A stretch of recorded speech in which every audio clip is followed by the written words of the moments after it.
y'all, it's Brother Teresa. Welcome back to my channel. I'm so excited to be here today. So what I have for you guys today is my do not buy list for 2024.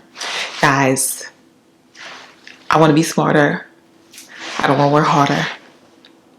I don't know another rhyme so I can like drop some bars on y'all, but y'all, I think y'all get where I was going with that. I was going to try again and I'm like, let's just get on with it.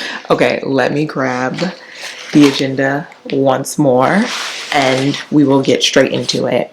All right, guys. So I think 2023 was a good year for me. I didn't have to learn a lot of hard luxury lessons like I have in the past, but at the same time, I think you just start to learn what you need to buy and what you need to like let up on a little bit. And so I think we're going to talk about it from that standpoint. So if I look down, please excuse me. I'm just reading from your handy dandy agenda cover.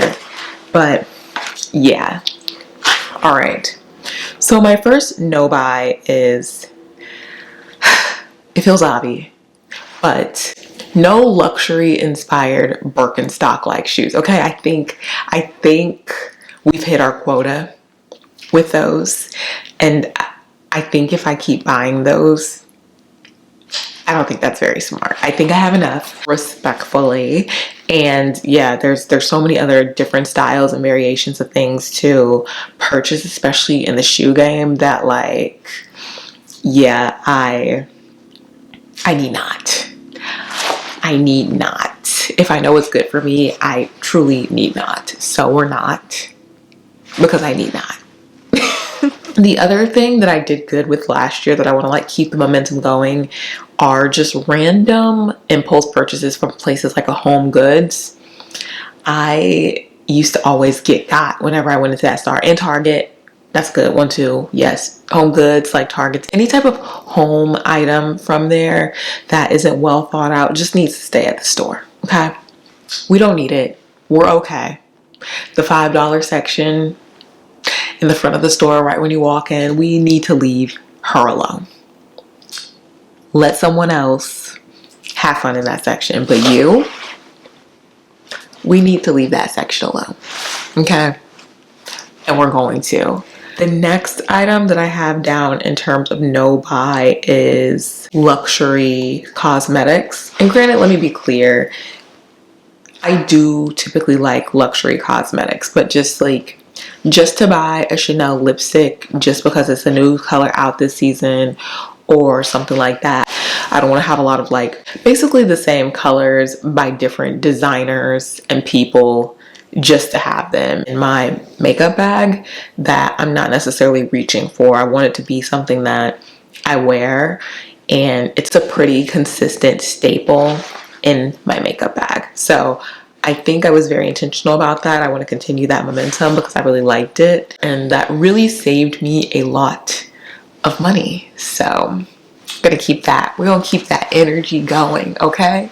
Another no buy is just a lot of random things from like, you know, these high street stores. Granted, I love them, but I've gotten so much better like during the Zara sale, not just like losing my mind. I think the new shipping rules have helped me with that, which is good.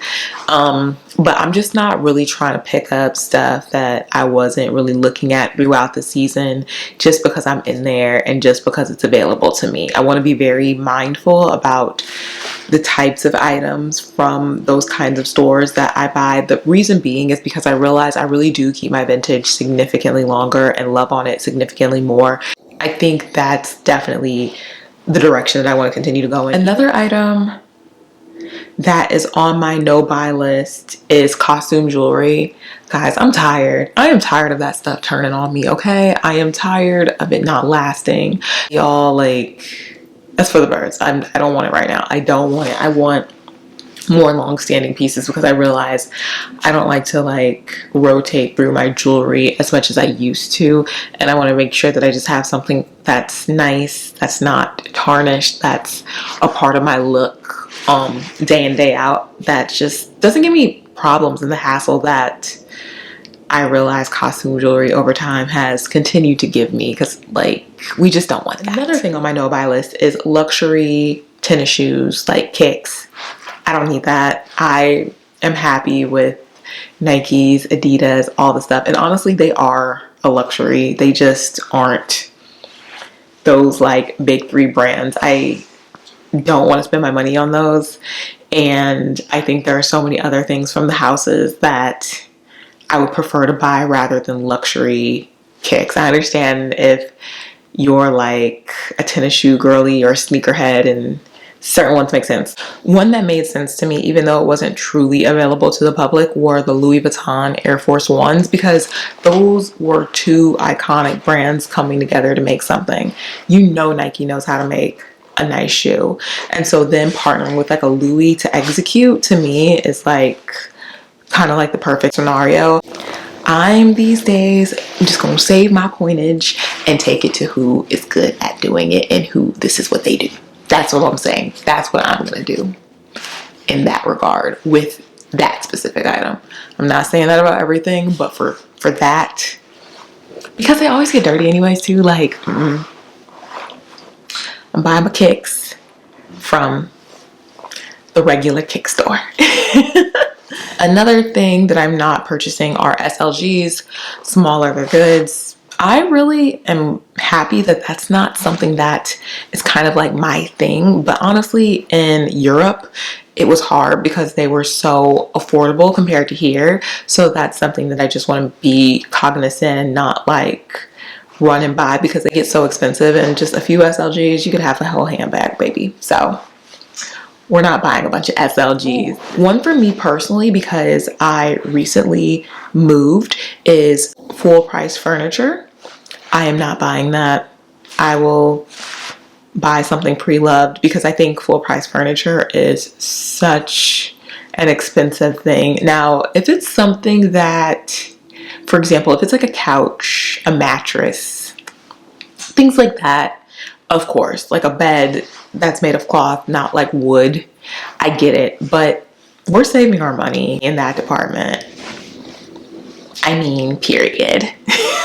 The final thing, and this is going to be a challenge for me, with the exception of the Mini Kelly, we're not going to buy smaller handbags this year. I think I have enough.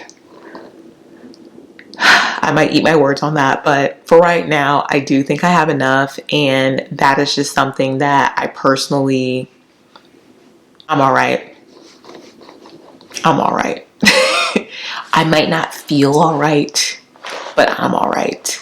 Because now that I'm like back here in New York, I honestly, I basically just carry my mini Jody when I'm outside. That is like the one I always carry and gravitate towards. And that says a lot to me of all the mini handbags I have, because it actually fits the most. And I just like how understated it is. So I'm just going off of my habits and where I see this trend going. So there's that. All right, y'all. Well, that's everything I have for you guys today. Let me know what some of your no buys are, because there are some I'm like, you could stand to add that, but at the same time, I think that's a good starting place. So yeah, if you enjoyed this video, please make sure to like, comment, subscribe, and hit that bell for notifications each time I upload. I'll chat with you later. Bye.